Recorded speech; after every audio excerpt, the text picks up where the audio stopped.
Scott Morrison has kicked off his visit to Vietnam with pointed remarks about protecting the sovereignty of nations in the Indo-Pacific.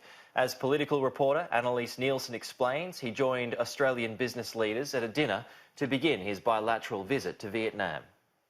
Vietnam's rapidly growing economy is proving to be an opportunity not just for Australian businesses, but also for the government, hoping to build relations with a key strategic ally.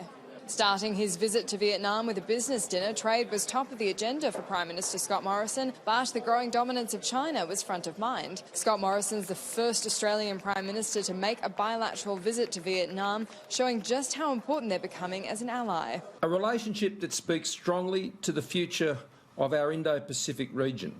Partners for a stable, peaceful, prosperous and independent region, a region of sovereign independent states. While not directly referencing China, the Prime Minister's speech included comments on supporting sovereignty of nations in the Indo-Pacific, declaring that if Australia's neighbours suffer coercion, then we're all diminished. But the event was overtly about boosting business ties with Vietnam. Two-way trade has reached $14.5 billion in the last year. There are currently 95 million people living in Vietnam, but that's set to reach 100 million by 2022. It opens a lot of doors for us as a business leader, but equally, I think it's symbolic when Australians travel as a group, whether we're here to support the Prime Minister supports us. The evening also included the announcement of a $5 million fund to establish the Australia-Vietnam Centre at the Ho Chi Minh National Academy of Politics. The theme of two-way trade continues, with Prime Minister Scott Morrison attending a business breakfast with a number of CEOs before those all-important bilateral meetings with senior government officials from Vietnam.